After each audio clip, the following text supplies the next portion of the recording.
understand the question answers of one word and the give reasons of chapter 11. That chapter name is pressure in class 8 NCERT science. तो guys अगर video अच्छी लगी तो like and subscribe कर देना guys, बहुत मेहनत लगती है और गाइज इतनी मेहनत करते हैं तो गाइज एक लाइक और सब्सक्राइब बनता है, तो प्लीज़ करना। तो चलिए गाइज टॉपिक पर ध्यान देते हैं बिना टाइम गवाए।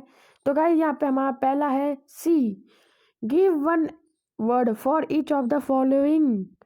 First, this is equal to 1 Newton per square meter. 1 Newton पर स्क्वायर मीटर का क्या इक्वल होता है? अगर आपने चैप्टर पढ़ा होगा तो आपको समझ में आएगा, नहीं तो अदरवाइज भेजा में कुछ नहीं डलने वाला। तो आंसर है 1 पीए। पीए का मतलब होता है पास्कल, 1 पास्कल। आगे है second question, force per unit area. Force का पर यूनिट एरिया कितना होता है? मतलब होता क्या है, उसको कहते क्या है? मैं इसमें कितना नहीं पूछा है, कहते क्या है। तो आंसर है प्रेशर, ऑब्वियसली। और ये प्रेशर ही कहते हैं फोर्स पर यूनिट को। अगर 1 यूनिट का होगा समझ जाओ इतने प्रेशर है। Third question, the pressure exerted by the weight. जो प्रेशर होता है, जो वेट ऑफ द एयर से जो एक्सर्टेड होता है, एक्सर्टेड मतलब आपको पता ही होगा, अगर नहीं पता तो कमेंट में लिख देना, मैं बता दूंगा, वैसे इजी है। On an object on the earth. जो हवा जो है ना, चलो मैं आपको एक हिंट देता हूँ, ब्लैंकेट ऑफ एयर, आपने बहुत बार किया होगा। तो इसका आंसर ब्लैंकेट ऑफ एयर है, जिसे एटमॉस्फेरिक कहते हैं। तो एटमॉस्फेरिक का बहुत अहम रोल है अर्थ पे। अगर ये नहीं होगा तो आपको पता ही क्या नहीं होता, अगर पता नहीं है तो बता देना।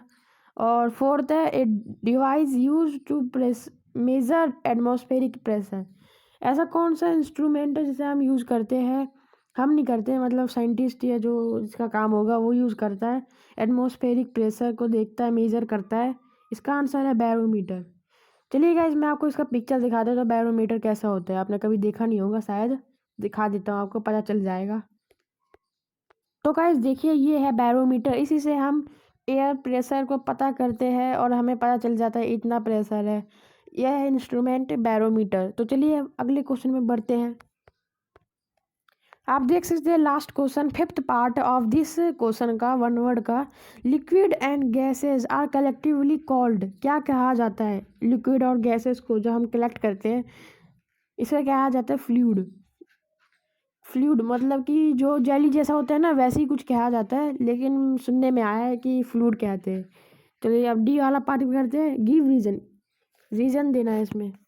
It is easier to walk on the soft sand if we wear flat shoes rather than the shoes with sharp heel।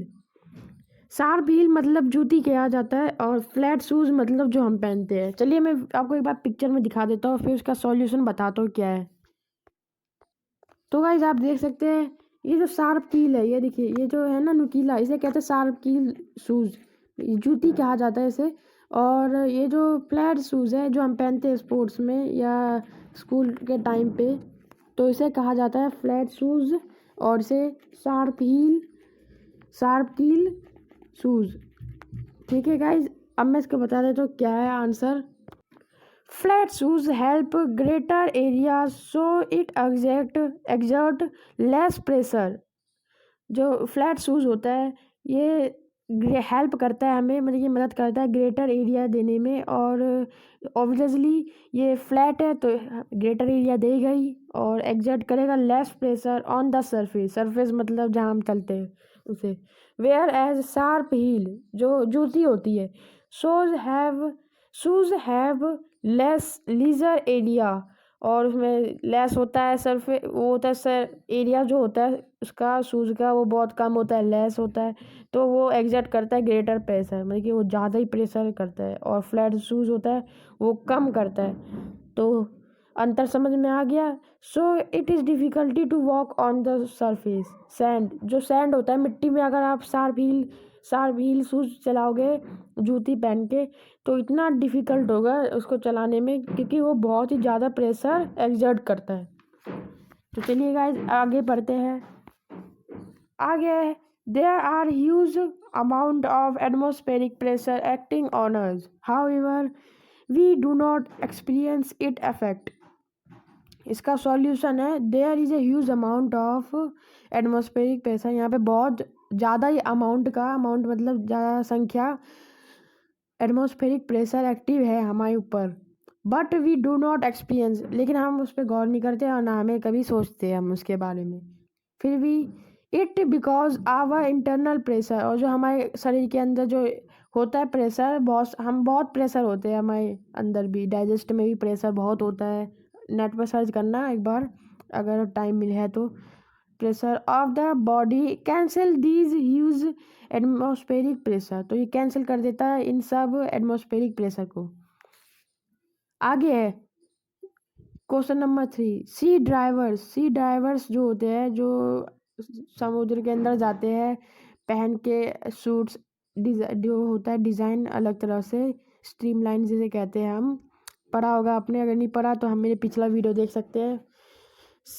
C divers wear special suit to reduce the pressure of the liquid. वो जो liquid होता है pressure उसका, उसे ना reduce हो जाता है जो वो पहनते हैं। उसका कपड़ा अगर मैं दिखाऊंगा तो आपको थोड़ा अजीब लगेगा, लेकिन यही है। वी आर मोस्टली स्ट्रीमलाइन जैसे कि दाएं मुड़ना है तो दाएं आराम से मुड़ जाओगे। हम तैरते तो हमें थोड़ा मुश्किल होता है दाएं या बाएं मुड़ना, इसलिए उनके पास स्ट्रीमलाइन होता है सूट, जिसके कारण वो आराम से लेफ़्ट राइट मुड़ सकते हैं आराम से, जैसे फिश मुड़ती है, क्योंकि उनके पास भी स्ट्रीमलाइन स्किन होती है। Which help them to swim, और जिसे वो आसानी से स्विम कर पाते, तैर लेते। चलिए गाइज मैं आपको इसका दिखा देता हूँ सूट। तो गाइज आप देख सकते हैं स्ट्रीमलाइन इसने पहन रखे है पूरा। अब जैसे ही गाइज आप इसके पैर पे ध्यान दोगे, वैसे पूरा क्लियर नहीं दिख रहा, लेकिन होता तो मैं पूरा क्लियर दिखा देता, लेकिन इतना ही है। और इसका जो होता है ना, ये बहुत एकदम ना मछली के जो पूंछ होता है उसके जैसा होता है, उसे स्ट्रीमलाइन कहते हैं, मतलब कि उस बना रहता है एकदम लाइन। अब जैसे कि इस आदमी ने देखो क्या पहना है, इस आदमी ने पहना है कि स्कूबा ड्राइविंग कर रहा है। ओके, तो इसने देखो इसके सिलेंडर है ऑक्सीजन, जिससे ये आराम से ले रहा है ऑक्सीजन, और ये आराम से तैर भी रहा है। तो ये जो कपड़े पहने स्ट्रीमलाइन, इसे सूट्स कहते हैं, जो आराम से ये ना स्विम कर सकता है और लेफ़्ट राइट मुड़ भी सकता है, क्योंकि इसके ये जो पैर है जो लगे हुए शूज़ है, स्ट्रीमलाइन शूज़ कहते हैं, वो आराम से इनको हेल्प करते हैं मूव अनदर डायरेक्शन में। आप चाहिए गाइज मैं आपको अगला क्वेश्चन करवा। अगला है यहाँ पे, it is difficult to cut a cloth using a pair of scissor with a blunt blades. अब यहाँ पे आप थोड़ा सा कंफ्यूज हो गए होंगे कि ब्लंट ब्लेड्स किसे कहते हैं। सीजर तो पता है कैंची है, हमने भी चलाई है, और ये बहुत डिफ़िकल्ट होती है कि क्लॉथ्स को कट करने में।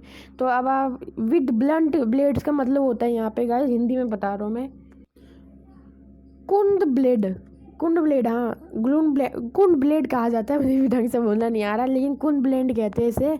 और ये बहुत धारी होते हैं, जहाँ पे वो जो होता है ना पेड़, जहाँ बहुत नुकीली होते हैं, उधर ही धारे में ही होते हैं ये कुंद ब्लेड। तो ये सीजर्स जो बहुत ही डिफ़िकल्ट करते हैं जब हम कपड़े काटते हैं, और ऐसे जैसे कि हम कुछ कागज़ अगर हम काटेंगे तो आराम से कट जाएगा। तो ये क्यों होता है, इसलिए ये होता है क्योंकि ये एग्जर्ट करता है बहुत कम ही फोर्स, इसलिए। अगर हम जैसे कि लाइट कुछ चीज़ ले ले, हम काटे कुछ क्या काटे, चलो कागज़ ही ले लेते हैं। कागज़ को अगर हम काटेंगे तो वो मोर करेगा, मतलब कि वो ज़्यादा फोर्स देगा। क्यों? क्योंकि वो बहुत हल्का है। अब जैसे कि कपड़े की बात करें, कपड़े तो बहुत सारे तरह से बने हैं, जैसे नायलॉन हो गया, कॉटन हो गया, सिल्क हो गया। तो ये लेस करता है फोर्स एग्जर्ट, और we face difficulty in cutting of cloth. तो यही है इसका एग्जैक्ट आंसर। अगर आप लिख भी सकते हैं, अगर आपको लिखना है तो। अब देखिए, अब हमारा लास्ट क्वेश्चन है, atmospheric pressure decrease with an increase in attitude. जो एटमॉस्फेरिक प्रेशर होता है वो डिक्रीज़ करता है, मतलब बहुत कम होता है, वो इंक्रीज़ करता है एटीट्यूड में। इसलिए क्यों करता है, अब मैं आपको थोड़ा, मैं बार बार प्रेशर बोल रहा हूँ, तो एक बार मैं बता देता हूँ प्रेशर किसे कहते हैं। मैंने बहुत बार प्रेशर बोला तो मैंने संदेह किया कि कहीं आपको प्रेशर नहीं पता, मैं बेकार में बता रहा हूँ। तो एक बार मैं प्रेशर बता देता हूँ प्रेशर किसे कहते हैं। तो प्रेशर कहते हैं गाइस उसको, जैसे कि हम कोई ऑब्जेक्ट पे दबाव मारते हैं। और मैं आपको एक पिक्चर दिखाता हूँ। फॉर एग्जाम्पल ये देख सकते हैं गाइस, ये आदमी जो है बना हुआ जो मैंने बनाया है, तो ये इस पे ना बॉल है, तो इस पे ये कर रहा है प्रेस कर रहा है किससे, हैमर से। अगर ये जो प्रेस कर रहा है प्रेशर से, अगर ये घुसेगा नहीं अंदर तो ये प्रेशर बनाएगा इसके ऊपर। अगर ये नहीं घुसा तो ये इसको हथौड़ा मार मार के इस पर बहुत प्रेशर बनाएगा और बहुत ज़्यादा ही फोर्स ना एग्जैक्ट होगा इससे और ये अंदर चला जाएगा। तो आपको समझ में आया होगा इसका मतलब क्या होता है प्रेशर का। अगर नहीं आया तो गाइज एक बार कमेंट कर देना, मैं आपको बता दूंगा, फिक्र मत लेना। तो गाइज चलिए अब मैं अगला क्वेश्चन पढ़ रहा हूँ, नहीं इतना ही क्वेश्चन है, मुझे आंसर बता रहा हूँ इसका। We know that density of air decrease at the higher altitude because force of attraction of the earth decrease continuously। ये इसलिए हम जानते हैं कि डेंसिटी मतलब आपको पता होगा गहराई जो होता है, एयर डिक्रीज जो होती है हायर एल्टीट्यूड में, वो क्यों होती है? क्योंकि गाइज हम जैसे कि हम रॉकेट से जाएंगे अंतरिक्ष में, तो हमें लेके जाना पड़ता है सारी तैयारी करके कि क्या होगा वहाँ पे, ऑक्सीजन नहीं है वैसे स्पेस में। और आपको पता ही है कि ज़्यादा एटमॉस्फेयर ऊपर नहीं होता है, एटमॉस्फेयर के बाद आपको पता ही है क्या होता है। तो ये एटमॉस्फेयर बस ज़्यादा नहीं होता जितना हमारा माउंटेन है ना, माउंटेन मतलब कि जो सबसे ज़्यादा हाईएस्ट माउंटेन है उसका जो डबल है ना उतना होता है, उसका भी शायद ही डबल होगा, वो तो मुझे है नहीं ध्यान उतना, लेकिन गाइस माउंट एवरेस्ट तक जितना है उतना ही है। और अगर क्लाइंब भी करता है कोई तो उसे मजबूरन ले जाना पड़ता है ऑक्सीजन सिलेंडर। तो इसलिए होता है क्योंकि वो जो फोर्स ऑफ अट्रैक्शन होता है अर्थ का वो डिक्रीज कर देता है एटमॉस्फेरिक एयर को कॉन्टीन्यूसली, इसलिए वहाँ पे एटमॉस्फेयर मतलब कि आसान भाषा में बोलूँ तो ऑक्सीजन नहीं होता। होप गाइस वीडियो अच्छा लगा होगा। आज का वीडियो बहुत स्पेशल था साइंस के ऊपर क्योंकि गाइस कमेंट आ रहा था। तो गाइस मिलता हूँ अगली वीडियो में। अगर अच्छा लगा वीडियो तो लाइक एंड सब्सक्राइब कर रहा हूँ, रिमाइंड कर रहा हूँ कर देना गाइस, बहुत मेहनत लगती है, प्लीज़ मेहनत को समझो। मिलता हूँ नेक्स्ट वीडियो में, तब तक के लिए जय हिंद जय भारत।